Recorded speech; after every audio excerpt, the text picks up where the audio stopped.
नमस्कार, मैं हूं अनिल वर्मा से। रात के 10 बजे है और ये समय है बिग बुलेटिन का।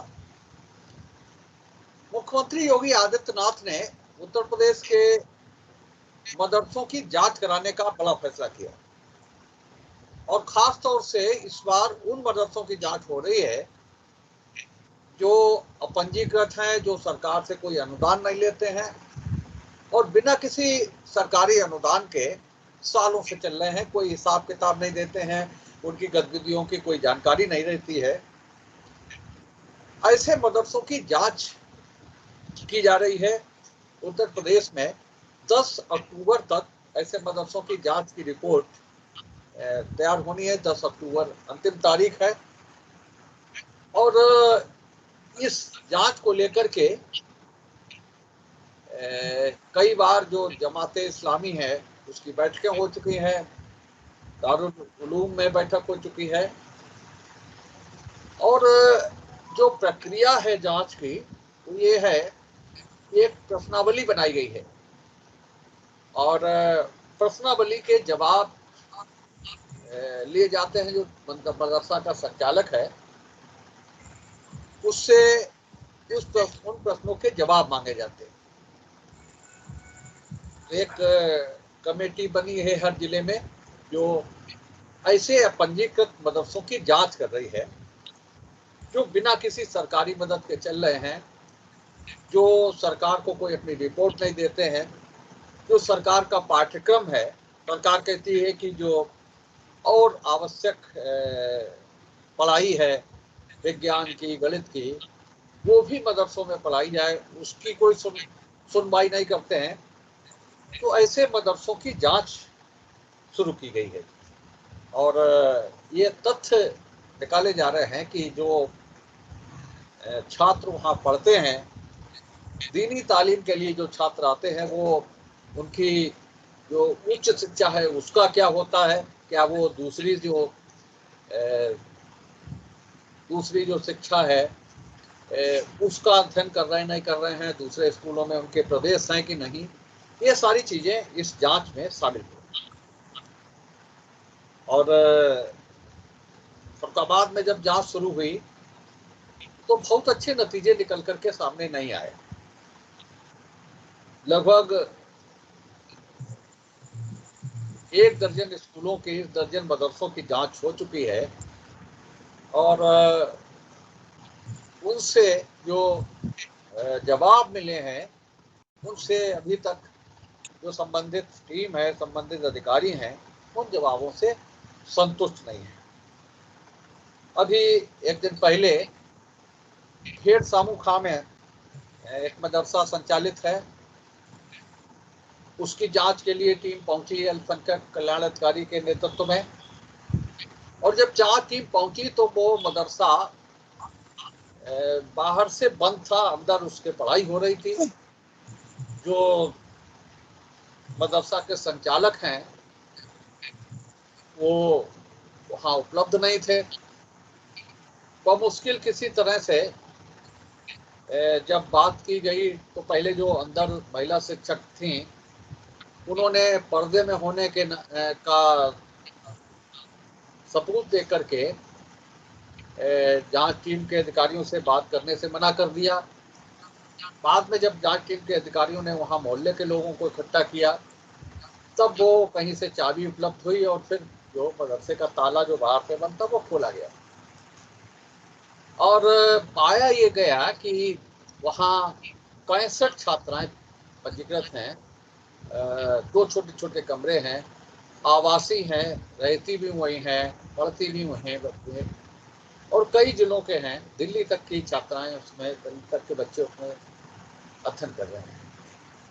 हमने जो मदरसा संचालक हैं उनके बारे में मोहल्ले के जो खेड़ सामू खां मोहल्ला है उसके लोगों से बात की तो पता चला कि वो मौलाना पहले स्थानीय वहीं कब्रिस्तान के सामने एक मस्जिद है वहाँ नमाज पढ़ाते थे और नमाज पढ़ाने के दौरान ही उन्होंने ये मदरसा बना लिया।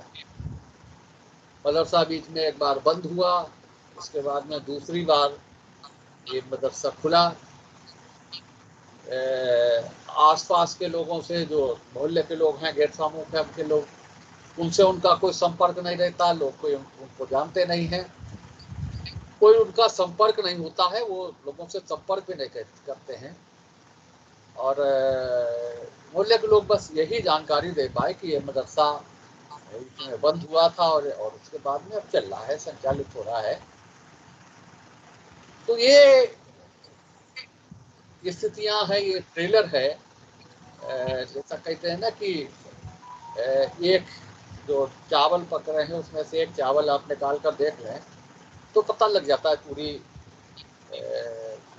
में जो पूरी बटोई में जो चावल पक रहे हैं उनका हाल क्या है। तो ये हाल है एक मदरसे का। और जो अल्पसंख्यक कल्याणाधिकारी ने बताया कि आशा दर्जन मदरसों से जो रिपोर्ट बनी है वो उसमें कोई संतोषजनक जवाब संबंधित मदरसा के प्रबंधक नहीं दे पाए। और इसके बाद में भी मदरसे चल रहे हैं। एक दो मदरसों से जानकारी मिली है कि वो जो पड़ोस के स्कूल हैं उनमें उनका पंजीकरण है। और कई मदरसे ऐसे हैं जिनमें छात्र केवल दीनी तालीम लेने के लिए आ रहे हैं, दूसरी उसके बाद में उनका शिक्षा से संबंध कट जाता है।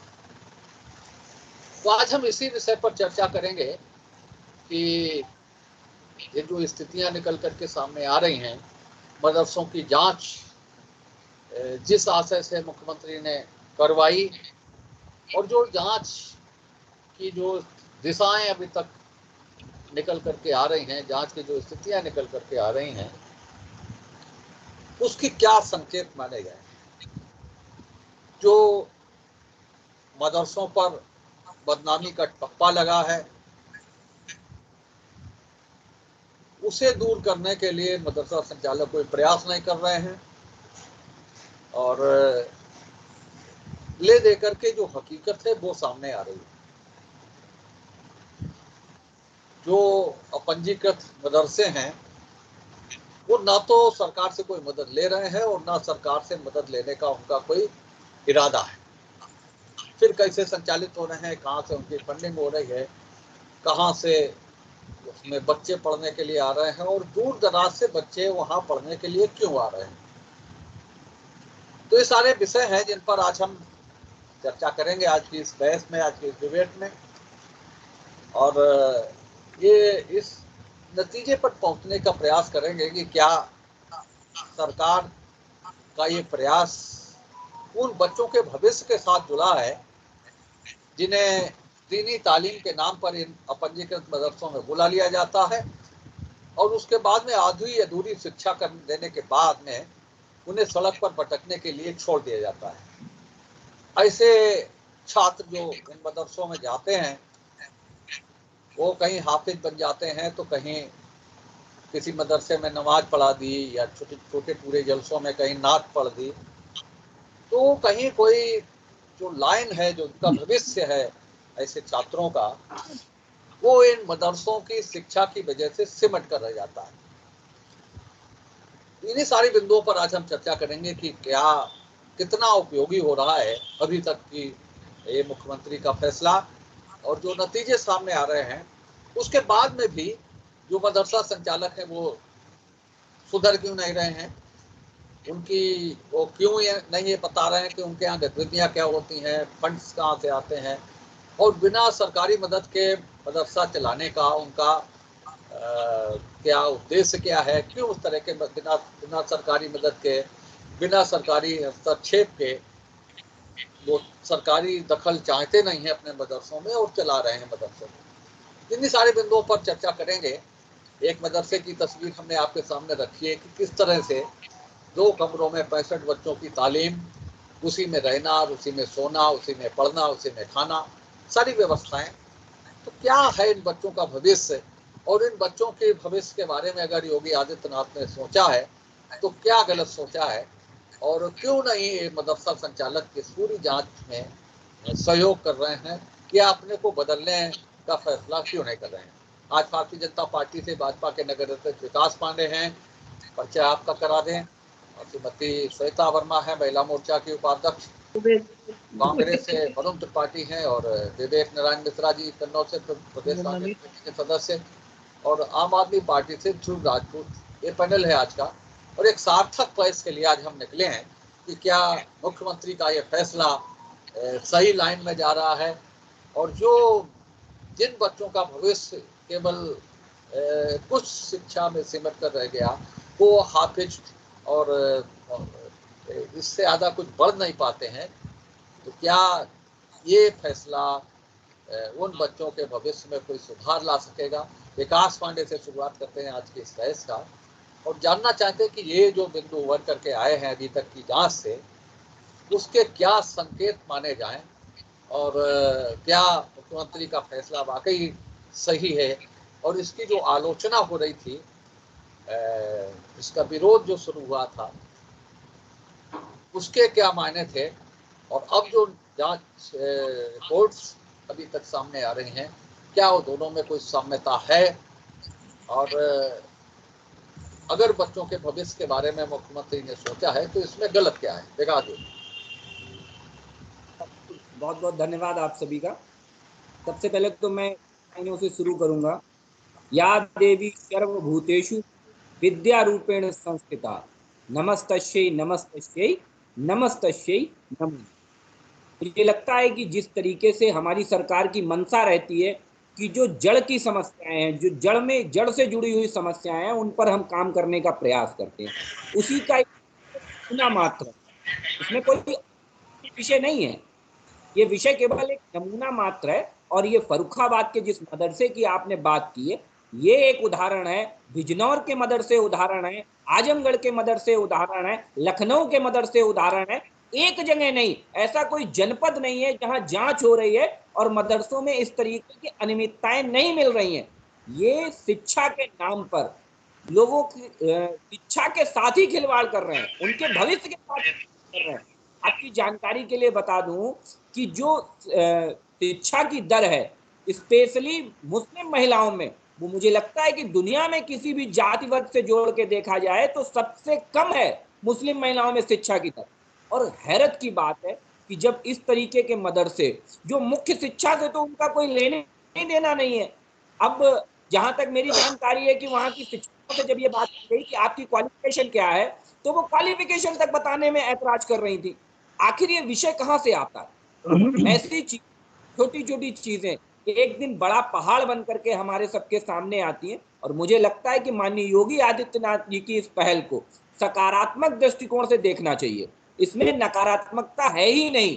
अगर राजनीतिक महत्वाकांक्षा को छोड़ दें तो ये विशुद्ध रूप से जनता की भलाई के लिए, एक वर्ग की भलाई के लिए किया गया काम है। इसमें कहीं कोई राजनीति नहीं है, कहीं कोई किसी प्रकार का कोई हस्तक्षेप या कोई एजेंडा नहीं है। मेरा स्पष्ट मत है ये, और यही आगे चल करके बड़ा विजन बनने वाला है, क्योंकि हम जानते हैं कि मुस्लिम जितना शिक्षित होगा, जितना हमारी मेन लाइन से जुड़ता चला जाएगा, मेन शिक्षा पद्धति से जुड़ता चला जाएगा, ये तय है कि आईएएस भी मुस्लिम ज्यादा निकल के आएंगे, शिक्षक भी बड़े पैमाने पर टीटी भी मुस्लिम पास करेंगे, बड़े पैमाने पर नीट की परीक्षा भी मुस्लिम पास करेंगे। यही वो कारण है कि हम चाहते हैं कि मुस्लिम वहां से निकल के आए और आगे आकर के वो मुख्य धारा में जुड़े। इसी की पहल को माननीय योगी आदित्यनाथ जी ने एक कदम आगे बढ़ाया है। ऐतराज कर की अपनी एक महत्वाकांक्षा हो सकती है कि आपने भी अभी कहा कि एक मदरसा बंद हुआ, पहले वो वहां पर नमाज पढ़ाते थे, फिर उन्होंने उस मदरसे को बंद किया और फिर चालू किया।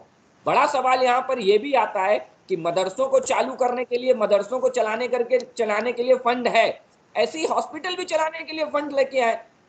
हॉस्पिटल चलाने के लिए फंड क्यों नहीं आता? आखिर मदरसों के लिए फंड बड़े पैमाने पर क्यों आता है? ये भी एक बड़ा सवाल है। मुझे लगता है कि इन सारे सवालों के जवाब बहुत जल्द हम सबके सामने होंगे। भाई साहब, मैं जैसा कि पूर्व वक्ता ने कहा कि इन मदरसों की जो सर्वे, सबसे पहली बात यह है कि जो अवैध रूप से मदरसे चल रहे हैं, जो मान्यता प्राप्त नहीं है, उनकी जांच की जा रही है। जो मान्यता प्राप्त है उनकी कोई भी जांच नहीं की जा रही, क्योंकि वो सरकार के पास उसकी पूरी जानकारी है। जो अवैध मदरसे हैं उनकी सर्वे किया जा रहा है, कोई जांच नहीं की जा रही है। ये सर्वे किया जा रहा है कि वहाँ शिक्षा व्यवस्था कैसी है, वहाँ पर पढ़ाने वाले शिक्षक कैसे हैं, और अगर वो सरकार से एड नहीं ले रहे हैं तो उनकी फंडिंग कौन कर रहा है। तो इन सबको पता लगाना। और अभी आपने इससे पहले ये सुना होगा कि असम में 3 मदरसों पर बुलडोजर चला, क्योंकि उनका जमायते लश्कर तैयबा के मॉड्यूल से संपर्क पाया गया। तो एक ये नहीं कहा जा रहा है डायरेक्ट कि इनका संबंध इस तरह से हो सकता है, लेकिन एक भारतीय शिक्षा व्यवस्था के पैरेलल एक शिक्षा व्यवस्था, बच्चों के कोमल मस्तिष्क पर एक ऐसी शिक्षा दी जा रही है, उनके मनोमस्तिष्क को मलिन किया जा रहा है, जो आगे चल के धार्मिक उन्माद को जन्म देता है। और इसी क्रम में कि बच्चे मेन स्ट्रीम में आ जाएं, जो हमारी शिक्षा व्यवस्था है वो पढ़े और अपने साथ साथ अपने समाज का भी विकास करे, उसी के उसमें ये सर्वे हो रहा है। और इसको अगर कोई क्रिटिसाइज कर रहा है तो जो, और जहां तक ये मुस्लिम समाज के लोग ही कर रहे हैं, तो ये वो लोग हैं जो मुस्लिम समाज के अगुआ बनते हैं, और वो नहीं चाहते हैं कि मुस्लिम समाज में ज्ञान पहुंचे, प्रत्येक व्यक्ति को उचित शिक्षा मिले आज के वातावरण के अनुकूल। 70 साल हो गए हैं हमारी आजादी को, लेकिन अभी भी अशिक्षा सबसे ज्यादा, कुपोषण, बीमारी सबसे ज्यादा अगर है तो मुस्लिम समाज में है। तो इन सब बुराइयों को दूर करने के लिए हमारी योगी जी की जो सरकार है वो सबका साथ, सबका विकास और सबका विश्वास लेके चली है। तो किसी एक विशेष वर्ग की उन्नति नहीं करना है, पूरे समाज को साथ लेके चलना है, इसलिए मदरसों का सर्वे किया जा रहा है। ध्रुव राजपूत जी। जी सर, सबसे पहले मैं ये बताना चाहूँगा कि शायद मुझे जहाँ तक संज्ञान में है तो रेलवे के बाद जो है वक्फ बोर्ड के पास ही भारत में ज़मीन है। सबसे ज़्यादा रेलवे के पास ज़मीन है, उसके बाद वक्फ बोर्ड के पास ज़मीन है। और जब किसी संगठन या राजनीतिक संगठन या कोई भी सामाजिक संगठन के द्वारा कोई कार्य किया जाता है और उस कार्य में नैतिकता या अनैतिक रूप से किया जाता है तो उस पर सरकार का संज्ञान लेना प्राथमिकता हो जाती है। और अब मामला आता है कि सरकार ने जांच के जो आदेश दिए हैं बहुत सही कार्य किया है। इस चीज़ को हम मानते हैं कि अगर कोई भी कार्य गलत हो रहा है तो किसी भी क्षेत्र में हो, चाहे वो मदरसे के क्षेत्र में हो या किसी भी क्षेत्र में हो, उसकी जांच होनी चाहिए। लेकिन अब प्रश्न चिन्ह यहाँ पे उठता है कि क्या सरकार जो अन्य जांचें पहले भी करा चुकी है उनकी आज तक कोई रिपोर्ट नहीं आई, क्या उसी तरीके से ये भी जांच होगी? ये कहाँ तक सत्य हो पाएगा, ये सरकार इस चीज़ पर गौर करे और ऐसी एजेंसी को या ऐसे एक कमेटी गठित की जाए जो एकदम से साफ सुथरी जांच कर और उसकी आख्या प्रस्तुत करे। जो गलत तरीके से मदरसे चल रहे हैं या जो भी अन्य चीज़ें गलत तरीके से चल रही हैं उन पर बहुत सख्त कदम उठाया जाए, क्योंकि जब बात शिक्षा की आती है तो शिक्षा देश की बुनियाद है, शिक्षा हमारा विकास है, शिक्षा हमारा भविष्य है। अगर जब हमारे भविष्य के साथ खिलवाड़ होगा तो बचेगा क्या? कुछ नहीं बचेगा। शेखर जी, मैं आपके चैनल के माध्यम से यही कहना चाहूँगा कि ये आवाज़ सरकार तक पहुँचे कि जो गैर कानूनी तरीके से मदरसे चल रहे हैं या जिन गैर कानूनी तरीकों से षड्यंत्र रचकर या किसी की मिली भगत कर या किसी की सह पर ये कार्य किए जा रहे हैं, ये बहुत ही गलत है। क्योंकि इन कार्यों के द्वारा पता नहीं कितने लोगों का शोषण हो रहा है, कितने लोगों के साथ गलत व्यवहार हो या आगे चल के पता नहीं कितनी अप्रिय घटना हो जाए जिसका हमारे आप किसी के पास जवाब ना हो। और हम लोगों को भारतीय संस्कृति का भी ध्यान रखना है, क्योंकि हम लोग भारतीय संस्कृति में जी रहे हैं। तो मैं ज़्यादा ना कहते हुए एक बात पे आपके चैनल के माध्यम से गौर करूंगा और सभी का ध्यान, सभी पार्टियों का भी ध्यान आकर्षित करूंगा और सरकार का भी विशेष रूप से कि कोई भी कार्य किया जाता है तो उसके लिए ज्यादातर लोग तो गैर कानूनी कार्य करते हैं, तो मोटा चंदा पाने के लिए कहीं न कहीं से मोटा चंदा मिल जाए, मोटा पैसा आ जाए, उसका हम दुरुपयोग करें या अपने निजी रूप में काम करें, तो इन चीज़ों पे भी गौर किया जाए और शिक्षा के क्षेत्र में कोई भी गलत कार्य किसी भी कीमत पर बर्दाश्त नहीं किया जाना चाहिए। इस पे सख्त से सख्त कार्रवाई हो। जय हिंद। बहुत-बहुत धन्यवाद। जी, देखिए कि जिस तरीके से मुख्यमंत्री जी के निर्देशानुसार मदरसों की जो जांच चल रही है, इसमें कोई दो राय नहीं कि शिक्षा प्रक्रिया सुधरनी चाहिए। और जो अपने ज़िले में जिस तरीके की ये जो घेर सामू खां वाला जो प्रकरण आया, इसमें साहब प्रबंधक साहब मिले नहीं, ताला लगा हुआ मिला, तो कहीं ना कहीं जांच करानी चाहिए थी, निष्पक्ष होकर जांच करानी चाहिए थी। और जांच चल रही है, तमाम बिंदुओं पर जांच चल रही, चाहे पेपर फॉर्मेलिटीज़ हों, चाहे कमरों की संख्या हो, और चाहे बच्चों की प्रेजेंट हो, तो तमाम बिंदुओं पे जांच चल रही है। लेकिन जिस तरीके से हम लोगों के सामने ये जो चीज़ें निकल के आ रही हैं, इसमें कहीं ना कहीं बच्चों के भविष्य के साथ खिलवाड़ अगर हो रहा है, स्वास्थ्य से, शिक्षा से या तमाम दूसरी चीज़ों से, तो ये बहुत ही दुखद है। और अगर इस पर जांच निष्पक्ष रूप से होती है तो ये मान लीजिए बिल्कुल तय है कि बच्चों के शिक्षा स्तर पर सुधार होगा। और जिस तरीके से प्राइवेट बॉडी अपना एक पूरा मॉड्यूल बना के कहीं ना कहीं जो चलती हैं, उससे कहीं ना कहीं मुस्लिम समाज में, युवाओं में एक नई जागृति आएगी, जिससे शिक्षा व्यवस्था सुधरेगी, रोजगार के तमाम अवसर पैदा होंगे, बड़े बड़े पदों पे पढ़ लिख के युवा पहुंचेगा, कहीं ना कहीं अपने समाज का, अपने देश का नाम रोशन करेगा। इसमें कोई दो राय नहीं कि समाज में शिक्षा, अगर शिक्षित व्यक्ति है तो समाज की दशा और दिशा दोनों तय होती हैं। और शिक्षा ही जो है व्यक्ति को इस काबिल बनाता है जो राष्ट्र के विकास के लिए एक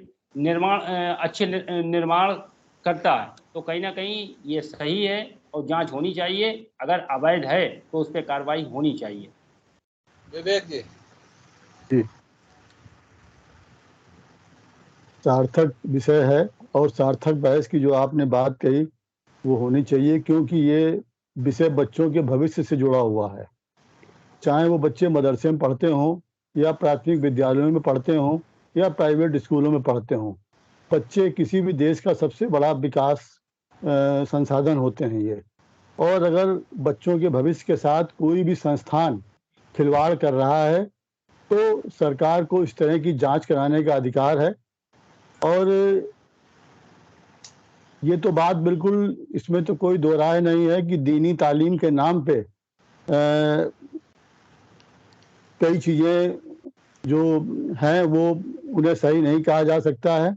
लेकिन सवाल ये है कि सरकार की जांच की इस तरह प्रक्रिया होनी चाहिए कि वो जांच निष्पक्ष हो, पारदर्शी हो और उसमें भ्रष्टाचार की कोई गुंजाइश न हो, तभी उसके सार्थक परिणाम आ सकते हैं। अन्यथा और जांचों की तरीके से अगर वो भ्रष्टाचार की भेंट चढ़ गई, पारदर्शिता नहीं है, निष्पक्ष नहीं हो रही है, तो एक अच्छे सार्थक कदम का एक ये दुष्परिणाम हो सकता है। और जिस नतीजे के लिए ये प्रयास हो रहे हैं वो नतीजे हमारे सिर्फ एक शगुफा हो सकते हैं ये।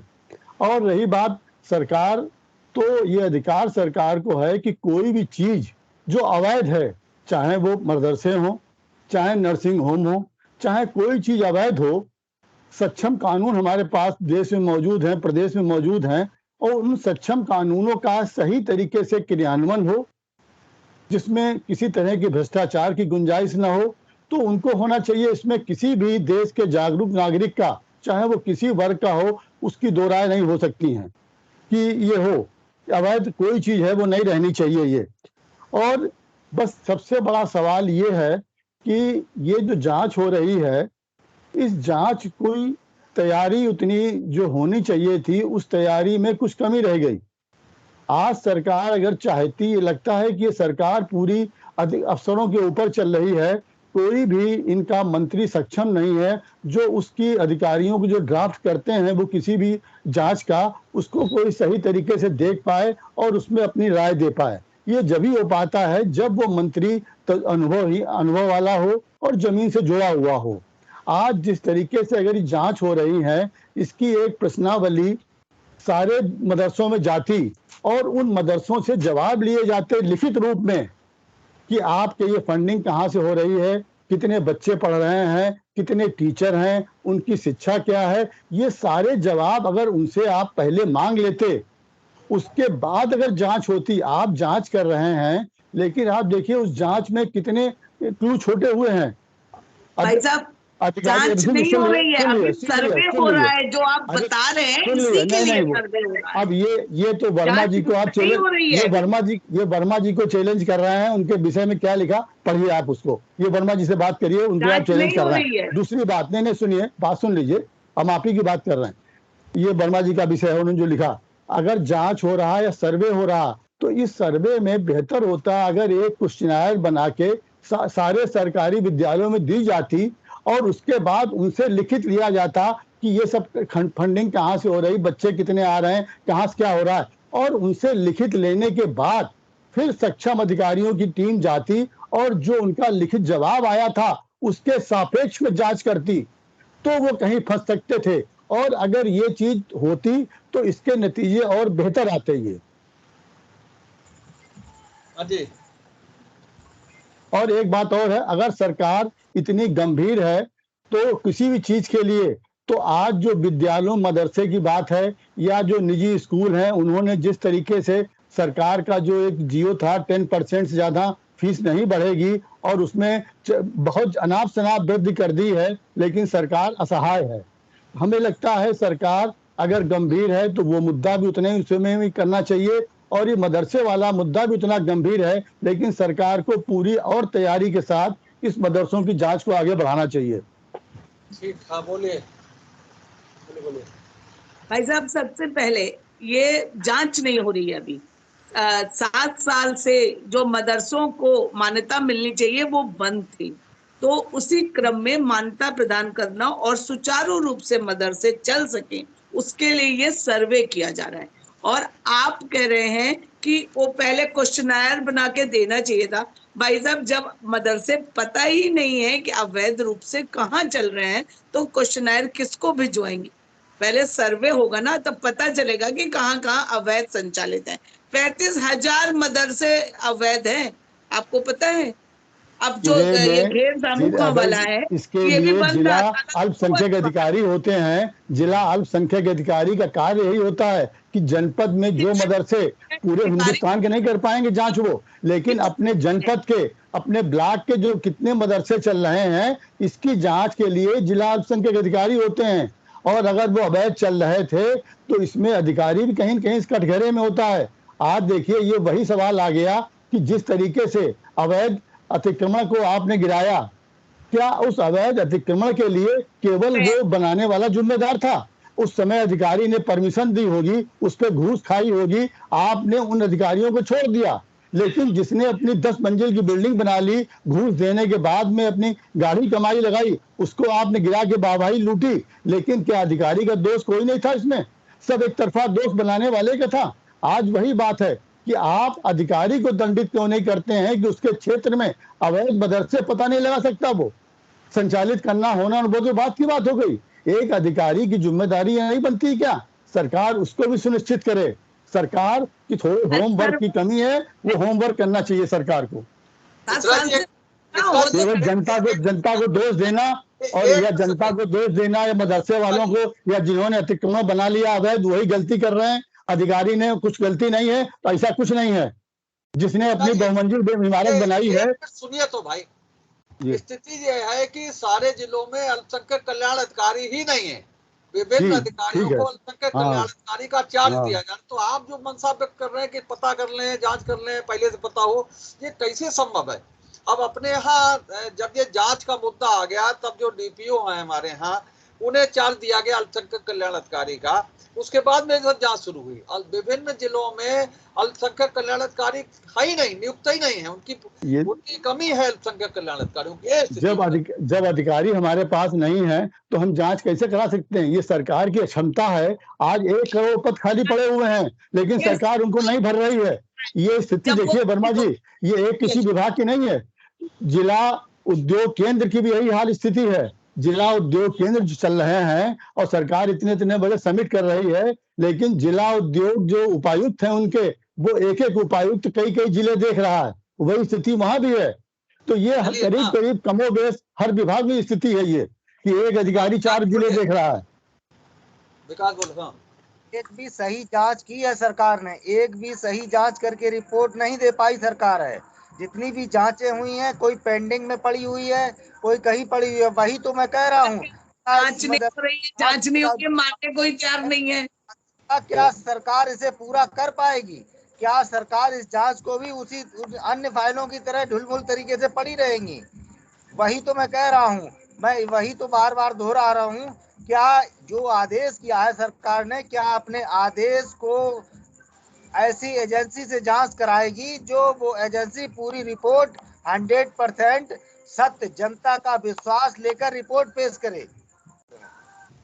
आप लोग शायद उस चीज को समझ नहीं पाए अभी। तो ना तो कोई कार्रवाई करनी है, जो सर्वे हो रहा है उसमें केवल जो प्रश्नावली है उसके आधार पर रिपोर्ट तैयार करेगी जो टीम, जांच टीम गठित की गई है हर जिले में, और वो 10 अक्टूबर तक अपनी रिपोर्ट देगी। यहाँ पर कोई जांच कमेटी जो जा रही है, सर्वे कमेटी जो भी कहें उसे, वो कोई कार्रवाई नहीं कर रही। अब जैसे कल मदरसे की स्थिति मिली कि वहाँ 1-2 कमरों में बहुत अधिक छात्र थे, प्रबंधक मिले नहीं, और तमाम से नियमितताएं मिली, लेकिन वहाँ जैसे होता आमतौर पर कि मदरसे को सील कर दिया गया हो, बच्चों को कहीं ट्रांसफर कर दिया गया हो, कहीं एडमिशन कर, ये अभी कार्रवाई नहीं की जा रही है।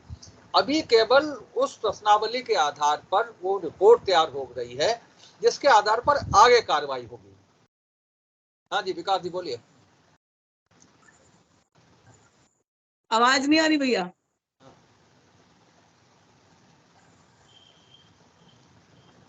तो बंदी क्यों कर लेते भाई?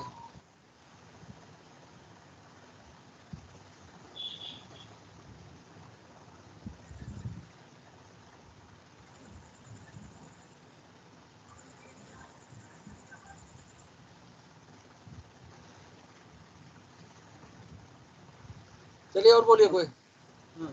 भाई साहब, मैं तो बार बार यही बात कह रही हूँ कि सर्वे हो रहा है, लेकिन हमारे विपक्षी लोग इस बात को मानने को ही तैयार नहीं है। बस कोई मुद्दा मिल जाए और सरकार की बुराई करनी है। अरे कभी तो सही मुद्दों पर समर्थन कर दीजिए भाई साहब, कि हाँ एक सही कार्य हो रहा है। और ये मदरसा तालीम एक, ये बहुत छोटे स्तर पर देश की अखंडता और संप्रभुता के लिए खतरे भी तैयार होते हैं। जैसा कि आपने बताया कि वो जो मदरसा चल रहा था, उसके जो संचालक थे उनको पड़ोस वाले भी नहीं जानते थे, लेकिन जितने बच्चे वहां थे वो यहाँ स्थानीय नहीं थे, वो मुजफ्फरनगर, झांसी और पता नहीं कहाँ से आए थे। तो बताइए दूर तक उनका कनेक्शन कैसे था? यही सब तो जांच का विषय है। विकास जी बोलिए आप। मैं अभी सुन रहा था अपने कांग्रेस के साथी को और आम आदमी पार्टी के साथी को। कांग्रेस के साथी को ये नहीं पता है कि अभी चीजें जो चल रही हैं वो मदरसों के सर्वे को लेकर के चल रही हैं। और रही बात, अभी एक सवाल कांग्रेस के प्रवक्ता ने उठाया कि सही से इनके मंत्रियों ने ड्राफ्ट बना के नहीं दिया, ये नहीं किया।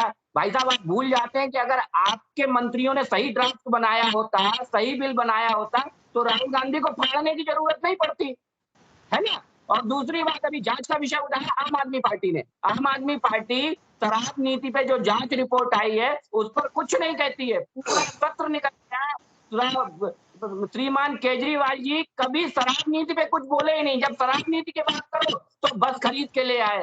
तो जांच के विषय को लेकर के आम आदमी पार्टी हमें ना बताए, उनका हिडन एजेंडा हमें पता है। गलवैया मिला के रखते हैं कांग्रेस पार्टी वालों के साथ, जहां जाते हैं वहां अपना हिडन गठबंधन बना के रखते हैं। तो वो बनाइए, चलाइए, कोई दिक्कत नहीं है। लेकिन ये उत्तर प्रदेश है, यहाँ आपकी और कांग्रेस की दोनों की दाल गलने वाली नहीं है, क्योंकि यहाँ की जनता योगी आदित्यनाथ के साथ है। और ये दिखा दिया है उन्होंने 2022 के चुनाव में भी। आप लोगों का एजेंडा है कि भारतीय जनता पार्टी की हर नीति का, चाहे वो कोई भी नीति हो, कि वो उसका विरोध करना। तो मुझे लगता है उसी एजेंडे पे आप आगे बढ़ रहे हैं, और वो एजेंडा आपका उत्तर प्रदेश की जनता समझ चुकी है। बोलिए, समापन करें। हाँ, एक मिनट बोलिए आप, छोटा। जी भाई साहब, देखिए बात चल रही थी, हमने कहा कि अवैध के ऊपर जो जांच चल रही, जांच होनी चाहिए। 10 अक्टूबर के बाद वो उच्च अधिकारियों के साथ सौंपी जाएगी। हम उसके लिए तैयार हैं। हमने ये नहीं कहा कि जांच नहीं होनी चाहिए, कि अवैध साहब बने रहने चाहिए। दूसरी चीज आप देखिए कि हमारे भाजपा के साथी, सुन लीजिए, हम सुन लीजिए, सुन लीजिए भाई साहब, हम बहुत धैर्य पूर्वक आपका सुनते रहे।